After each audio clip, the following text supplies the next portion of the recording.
in that area, apology was made at widespread, the practice was at that time. Okay? Now around the same time period, Justin Martyr wrote another letter entitled Dialogue with Trypho the Jew, in which he said, "It was because of your iniquities and the iniquities of your fathers that God appointed you to observe the Sabbath. Before Abraham, there was no need of the Sabbaths." End quote. Okay? Now, nowhere in the Bible do we get the impression that God gave the Sabbath as a form of punishment. Okay? We find the exact opposite in Isaiah 58:13-14, which says we should call the Sabbath a delight. Okay? God gave the Sabbath to the Jews as stewards because of the universal apostasy of the rest of the world. Justin's writings prove to us that as late as 140 A.D., no title of sacredness had been ascribed to Sunday. He refers to that day as the day called Sunday and, quote, the 8th day, but never gives it any sacred name. In Dialogue with Trypho the Jew, Justin said regarding abstinence from labor on the Sabbath, quote, "The Lord our God does not take pleasure in such observances," end quote. Okay? Now God emphatically commanded people to abstain from work on the Sabbath. God punished the Jews by sending them into exile for not keeping the Sabbath. Okay? So, again, Justin Martyr was out of touch with the Scriptures and God's desires. Now, Origen, who lived 185 to 254 A.D., wrote in a thing called Origen's Opera, Tome 2, quote, "The manna fell on the Lord's day and not on the Sabbath, to show the Jews that even then the Lord's day was preferred above it," end quote. Now, keep in mind, the manna fell on every other day of the week as well. Okay, so how is the manna falling on Sunday showing any special attributes to that day? Also, the main purpose of the manna falling was to set apart the seventh day. Okay, it's the only day it was different than everything else. Okay, and the manna gave evidence for the sacredness of the Sabbath, not against it.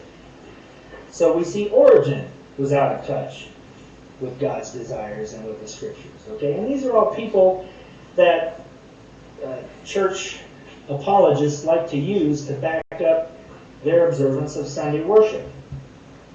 Now, in your handout there's a quote. The quotes are numbered. Some of the quotes that I'm giving you are in your handouts. The first quote is from Irenaeus. Irenaeus was a disciple of Polycarp, and Polycarp was a disciple of the Apostle John. Okay, writing this in the mid-2nd century, he said in his treatise called Against Heresies, quote, "For the day of the Lord is as 1,000 years, and in 6 days created things were completed. It is evident, therefore, that they will come to an end at the 6,000th year," end quote. Now here we see a 3rd-generation disciple understanding the Lord's Day is a reference to the millennium, not Sunday. Okay? You catch that? He also verifies that the Sabbath is a foreshadowing of the millennium. The weekly Sabbath is a rehearsal for the millennium period. Now also in his treatise entitled Against Heresies, now this is quote number 2 in your handouts, he said, quote, "They themselves continued," this is speaking of the apostles, or no, this is not speaking of the apostles, this is speaking of the early church. "They themselves continued in the ancient observances. Thus did the apostles scrupulously observe the dispensation of the Mosaic law," end quote. So here we have very strong evidence that the apostles and the early church kept the law of Moses, which would include keeping the Sabbath. Now at the end of the 2nd century, according to, there's a set of books called the Nicene and Post-Nicene Fathers.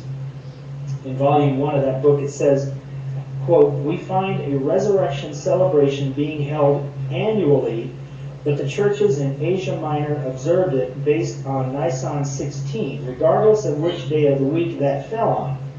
The churches in the rest of the world, including Gaul, Corinth, Pontus, Alexandria, Mesopotamia, and Israel, held to a Sunday resurrection festival held annually. Okay, so this annual observance of Passover was annually, not every week on Sunday. Okay, this may have possibly over the years developed into the weekly Sunday service, but back then in the 2nd century, they were only observing the resurrection annually on Sunday. Now, in the first 300 years, the early church kept the Passover with one exception. The Eastern churches celebrated Passover on the 14th of Nisan. The Western churches celebrated Passover on the Sunday after the 14th of Nisan. Okay, and these practices continued until the Council of Nicaea, which was in 325 AD. Right. The earliest incidents of someone referring to Resurrection Day as, quote, the Lord's Day, end quote, is 200 AD. Tertullian, who was supposedly a Christian apologist, said in his treatise on prayer, quote, we, however, just as we have received, only on the Lord's day of the resurrection ought to guard, not only against kneeling, but every posture and office of solicitude, deferring even our business, lest we give any place to the devil. Similarly, too, in the period of Pentecost, which period we distinguished by the same solemnity of exaltation. End quote. Now, Tertullian may very well be referring to an annual observance commemorating the resurrection. There's nothing here saying that this is done weekly. He also makes no mention of it being the first day of the week. Okay, and he compares it, quote, similarly, end quote, to the period of Pentecost, which is an annual observance. Okay? Right. Now, in another treatise entitled De Corona, Tertullian wrote, quote, as often as the anniversary comes around, we make offerings for the dead as birthday honors. We count fasting or kneeling in worship on the Lord's Day to be unlawful. We rejoice in the same privilege from Easter to Whitsunday, which is the Pentecost. We feel pained should any wine or bread, even though our own, be cast upon the ground. At every forward step and movement, and every going in and out, when we put on our clothes and shoes, when we bathe, when we sit at table, when we light the lamps, on couch, on seat, in all the ordinary actions of daily life, we traced upon the forehead the sign, that is the sign of the cross. If for these and other such rules you insist upon having positive scripture injunction, you will find none. Tradition will be held forth to you as the originator of them, custom as their strengthener, and faith as their observer.